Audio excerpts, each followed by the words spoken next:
This is our Breville glass water kettle. It's BPA free, has a max volume of 7 cups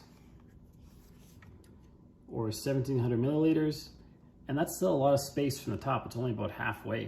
So you can only fill water to there, but you still have this much space. That's because when it starts boiling, it bubbles quite a bit. It gets pretty violent in here.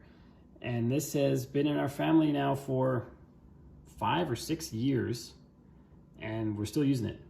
As far as water in here. We used it this morning to make some tea. It's fantastic. The only thing that's gone wrong with it is this button right here. When you push it, when it's brand new, this lid just pops up nicely. If I push it now, it gets stuck. And then if I just dislodge it, then it pops up nicely. So there's just something getting caught in this mechanism up here or over here.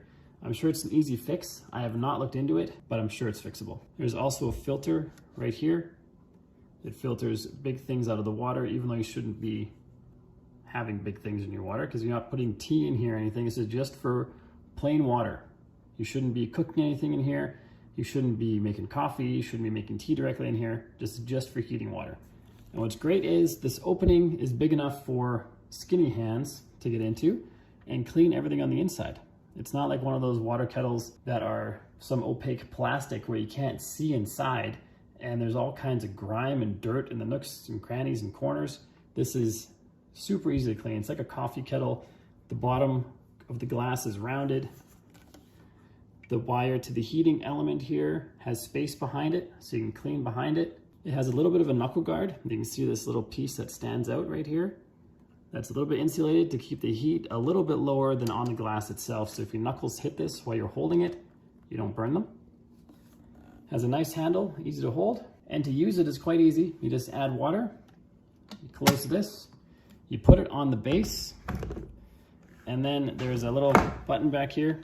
Just turn that on. And then when it's on the base and that button's on, it'll glow white. There'll be a white ring around it, and then it'll be boiling within a few minutes. The power cord is about 3 feet. It has a ground and 2 prongs. It also has this handy loop right here where you can stick your thumb in or your finger when you pull it out of the wall to make it easier to pull it out of the wall, which is a pretty cool feature. And once it's done heating and it's ready, as soon as you pull this up, it turns off.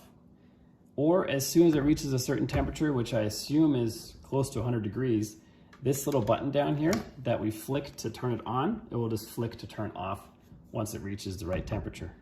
I forgot to mention this water filter in here, this guy. This big triangular piece right here, that is replaceable. You can pop this out and get a new water filter. And as I mentioned, we've had this for years, and the only problem we've had is this little lid catching problem. I highly recommend this Breville water heater. It's been fantastic for us.